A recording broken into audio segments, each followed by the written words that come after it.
Hey, thanks for joining me. I'm Johnny Kincaid, and this is This Week in Evansville. I know we've been off for a few weeks. We wrapped up our first season of This Week in Evansville, and we've taken a little time to recharge and re-energize, and we are ready to come back with a brand new season. Rob Myers is going to be joining us to talk about all of the political activities going on around Evansville and around the tri-state. As a matter of fact, we've got the city elections, and there's going to be a lot of fireworks associated with that. Speaking of fireworks, it is the 4th of July. I've got my patriotic shirt on, and I'm ready to talk about America, because I love this country. And so on the 4th of July, I just have to let that out. I just have to share that with you, that what we are celebrating is a declaration. You know, the Declaration of Independence. We celebrate on July 4th, but actually it started discussion on July 2nd. They spent a couple of days trying to kind of massage the wording of it as had been created by Thomas Jefferson, and then the voting started on July 4th, but it wasn't fully ratified even on the 4th of July. It took some time, a couple of months or so for it to bounce around to get signed by all of the parties involved. 56 signatures went on to that document. And, it was a statement to England: we've had enough. It was a statement to the rest of the world: we've had enough, and we are now going to be an independent country.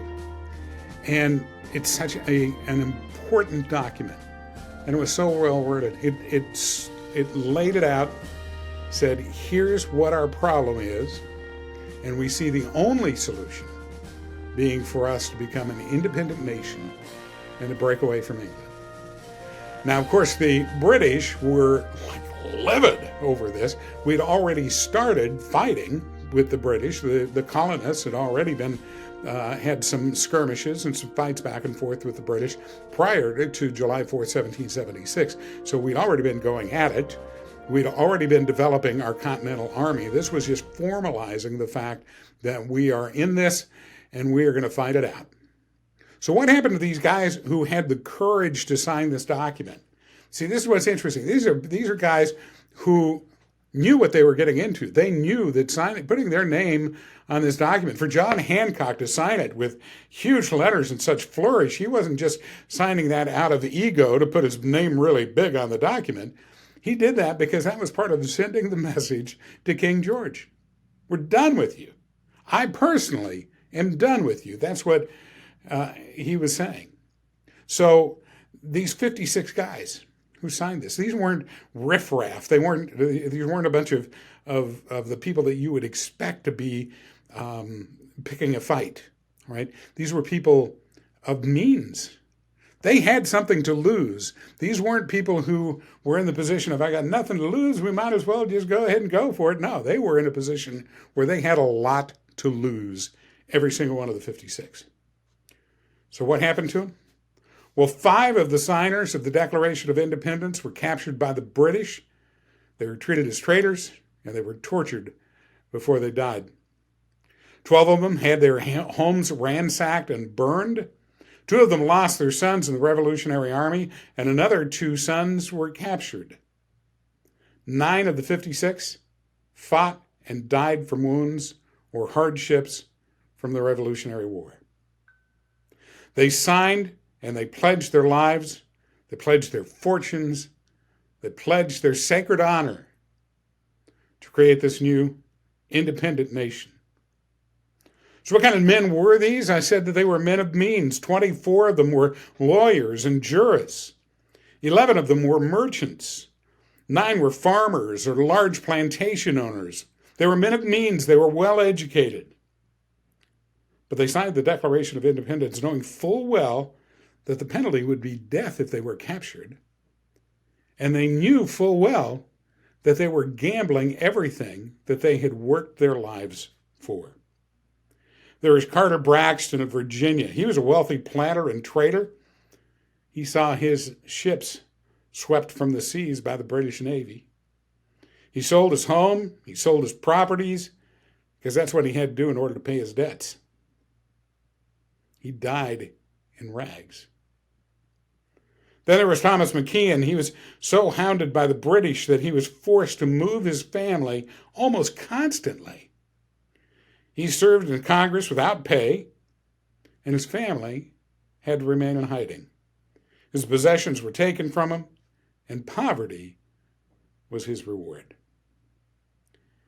Vandals and soldiers looted the properties of Ellery, Clymer, Hall, Walton, Gwinnett, Hayward, Rutledge, and Middleton. At the Battle of Yorktown, Thomas Nelson Jr. saw that the British commander, General Cornwallis, had taken over his home for his headquarters. So Nelson then quietly urged General George Washington to simply open fire onto his former home, now the headquarters of General Cornwallis. The home was completely destroyed, and Nelson died bankrupt. There is Francis Lewis. He had his home and properties destroyed. The enemy jailed his wife, and she died within a few months afterward. John Hart was driven from his wife's bedside as she was dying. Their 13 children fled for their lives. His fields and his gristmill were laid to waste. For more than a year, he lived in forests and caves. He returned home to find his wife dead, and his children had vanished. A few weeks later, he died from exhaustion and a broken heart. Norris and Livingston suffered similar fates.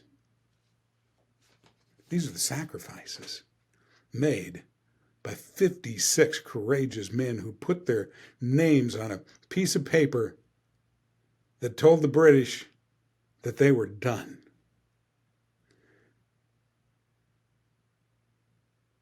These weren't a bunch of wild-eyed, rabble-rousing thugs, you know. They were soft-spoken men of means. They were men of education. They had security.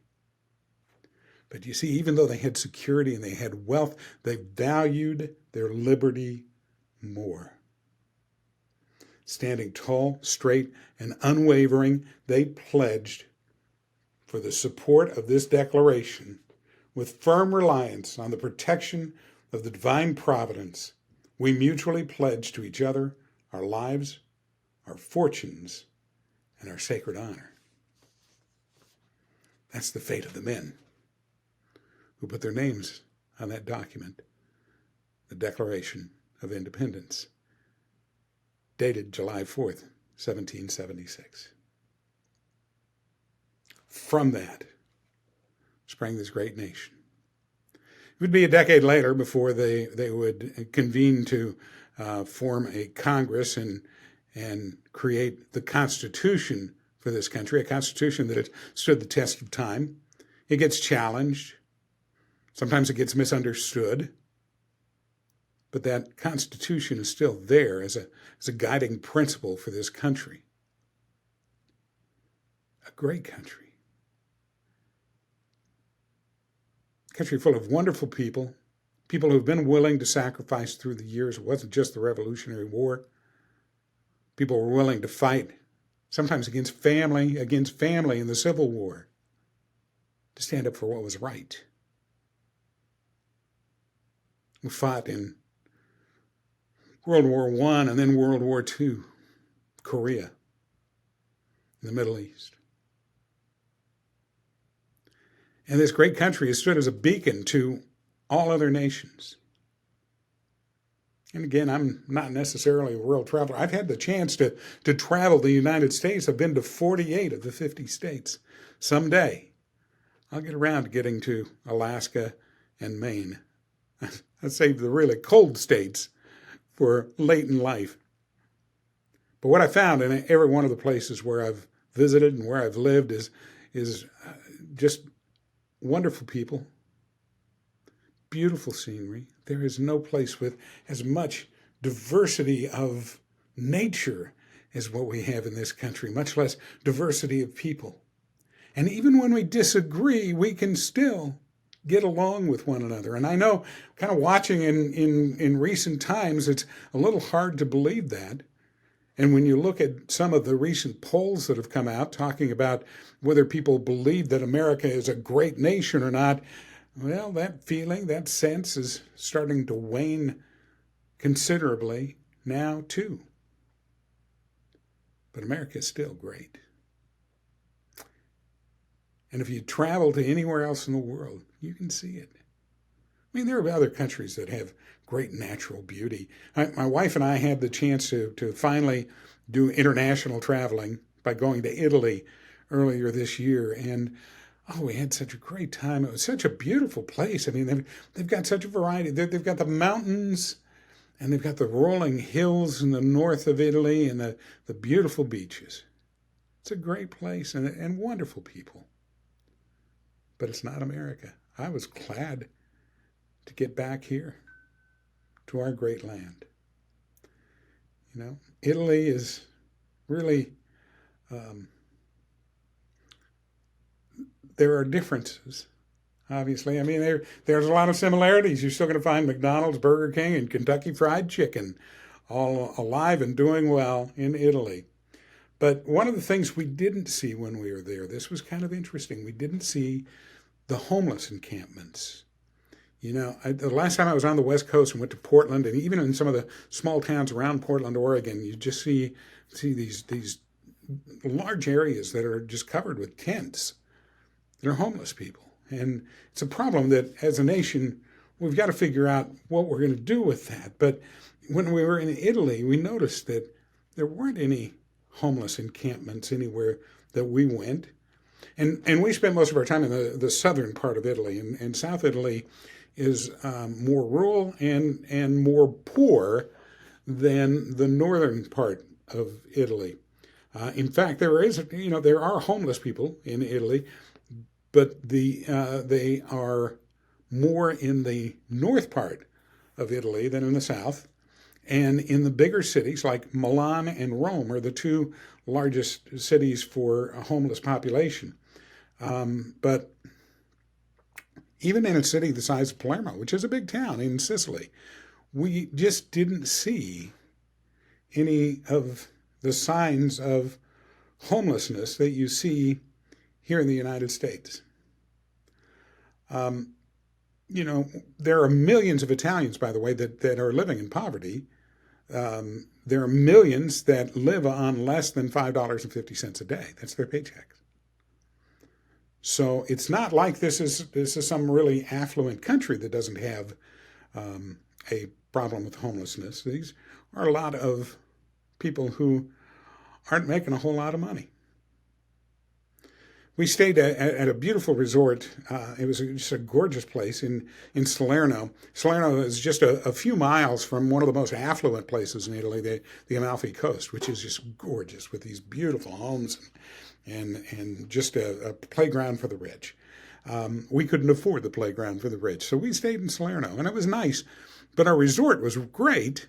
As soon as you left the resort, though, it was kind of like being in an area where maybe they had a boom town existing there 40 years ago, and then the bubble burst. And it was just all of these abandoned hotels and restaurants and everything there, and apartment buildings. And we took a drive around the countryside, and people dumped their trash on the side of the road. And we saw a lot of people that were obviously living in poverty conditions, but in rundown homes and buildings. But we didn't see people who were living in tents or any signs of people who were homeless there.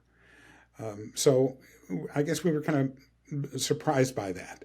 But just driving around the countryside, it was really interesting to contrast that to what we see driving around the countryside here in the United States. You know, in America, it's really obvious that our cities need to do something about the homeless issue.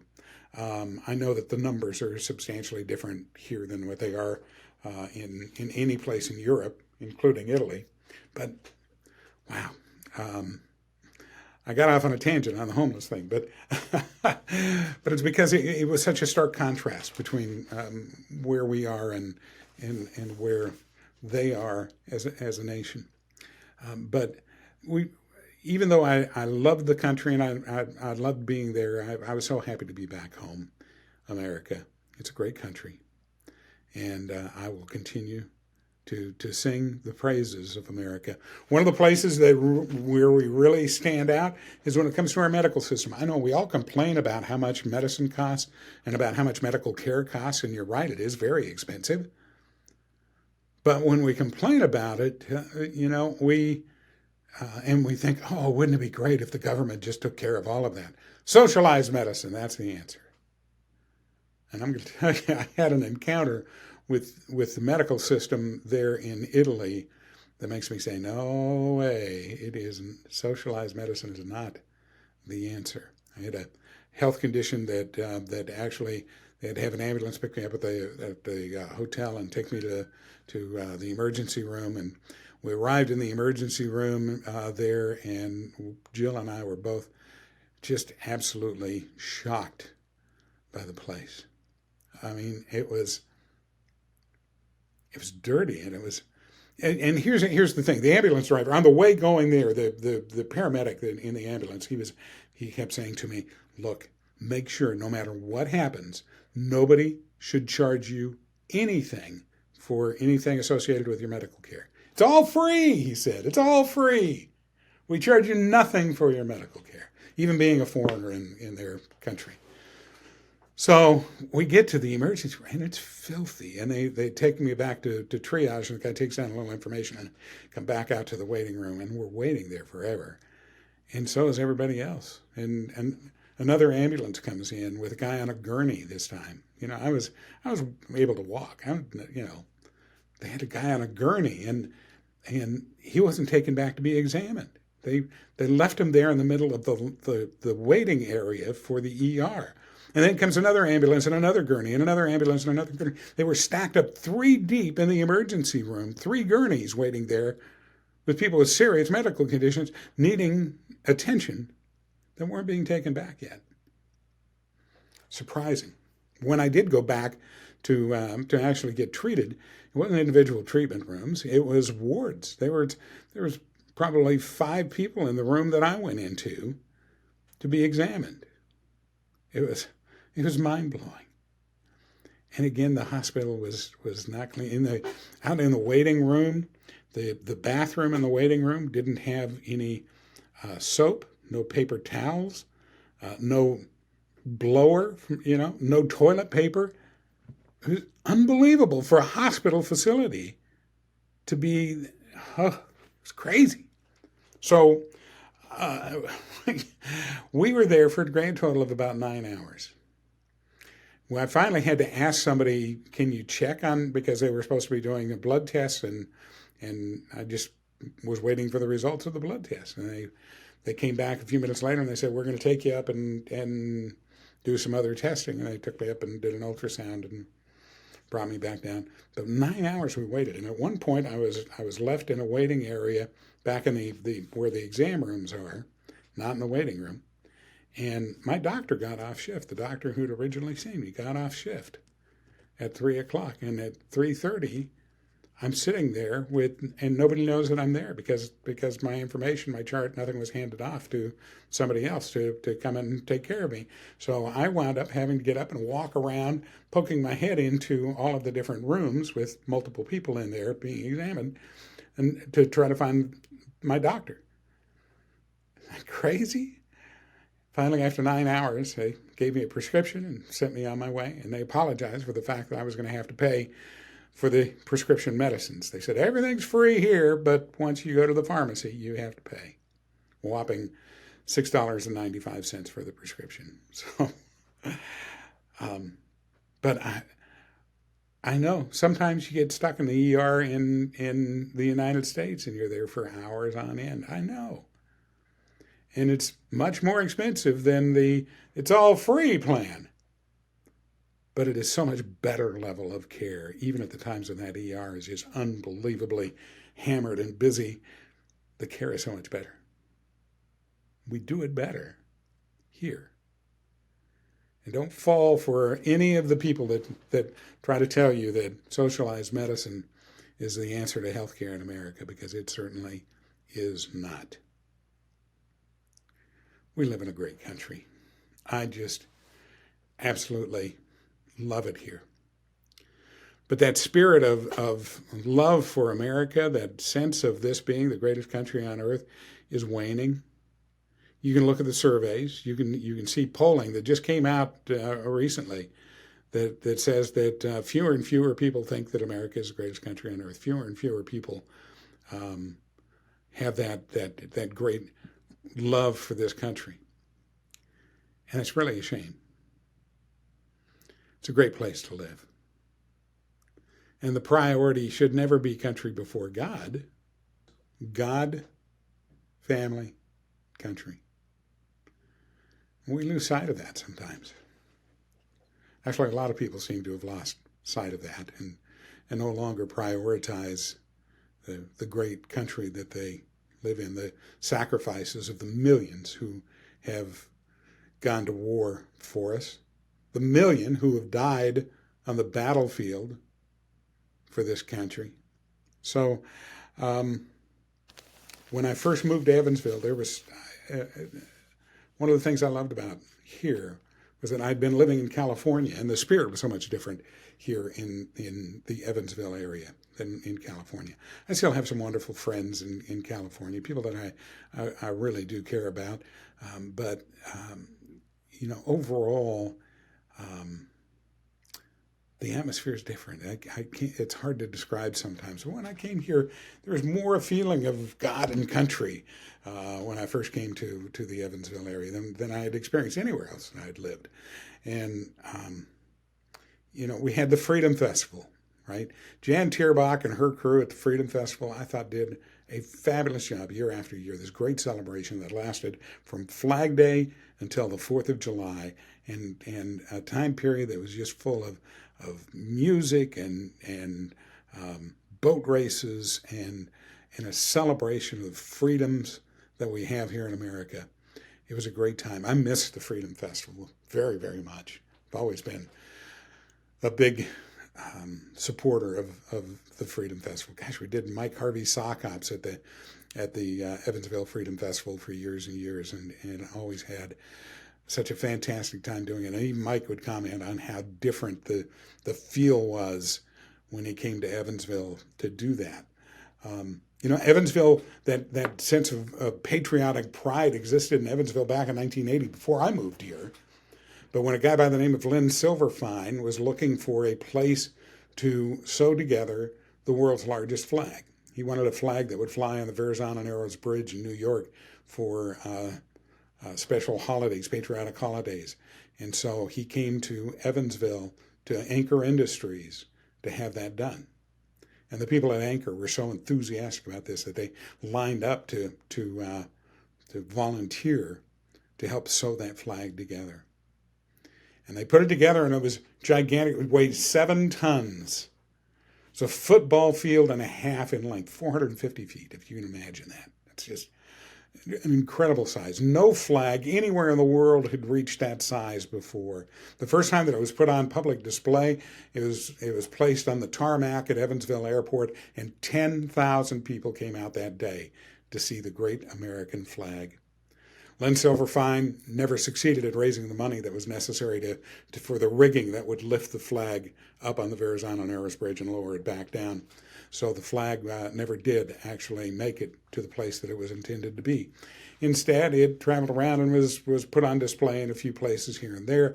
Some Flag Day ceremonies at the base of the Washington Monument. One of those was a ceremony that was tied in with the Evansville Freedom Festival, and we broadcast live via satellite from the base of the Washington Monument and took busloads of people to Washington, D.C. to help unfurl that giant flag. But the flag eventually wound up becoming more of a nuisance for people than a plus, and so it kept getting shoved into different warehouses and wound up at a Air and Space Museum in Kansas. And then a guy bought the flag. It was put on public auction on TV, believe it or not, on the History Channel on the 4th of July. And a stockbroker named Ted Dorfman was sitting at home. His wife made the mistake of leaving him home alone on the 4th of July. And he's flipping through channels on TV, and he sees the auction for the great American flag, and he puts in a bid of $12,500, and he buys that flag with the original trailer that it was stored in when it was here in Evansville. And he took that flag and had it brought out to his home in Pennsylvania. And shortly after that flag arrived, terrorists downed a plane in Pennsylvania, along with crashing the planes into the Twin Towers and into the Pentagon. That plane that went down in Pennsylvania was just a matter of a few miles from the home of Ted Dorfman, who now had the great American flag in his possession. They took the flag out and displayed it there in a field near Ground Zero as a way of elevating people's spirits after 9/11. That was the last public display of the great American flag. It rained that weekend. They had to hover a helicopter over the flag to dry it out. It's a long story, but it's been in storage ever since then. It was taken out a couple of years ago by Ted's son, who wanted to just inspect it and make sure that it's still in good shape, which it is. It has a couple of places on it where the colors are fading, and they need to re-dye some of those spots on the flag. But other than that, it's in great shape. So who knows? The great American flag may show back up for another display. But that's part of the spirit of America, the spirit of the Evansville area. This guy who's a big lover of America, big patriot from out east, comes up with this crazy idea to build this giant flag to fly off of a bridge. And the people of Evansville say, let's do it. Let me be a part of it. I want to join in on this. And they joined in to help sew that flag together. What an incredible experience. It's the spirit of America. And I live so much here where we live. It is such a strong driving force in our nation. And it's part of the reason why I love living in Evansville. It's that great spirit of the people. And I want to thank you for that. Now, look, future episodes of this podcast, you want to be sure that you're subscribed so that you know about what's coming up. We've got some great shows on the way for you. I'm working on lining up a lot of wonderful guests. Of course, the Evansville City Council and mayoral race is going on this year. We're going to have full coverage of that on this podcast. Next year, we're going to be, is not only a presidential election year, it's also a gubernatorial election year for the state of Indiana, and we'll be working on getting those candidates for governor in. This year's Right to Life banquet is going to be Kirk Cameron as the keynote speaker. I've got a note in to Kirk to see if he'll put in an appearance with us on this show, and we're working on lining up some other just really fascinating guests for you to get a chance to hear from here on This Week in Evansville. So be sure to hit that subscribe button. Don't hesitate or put it off.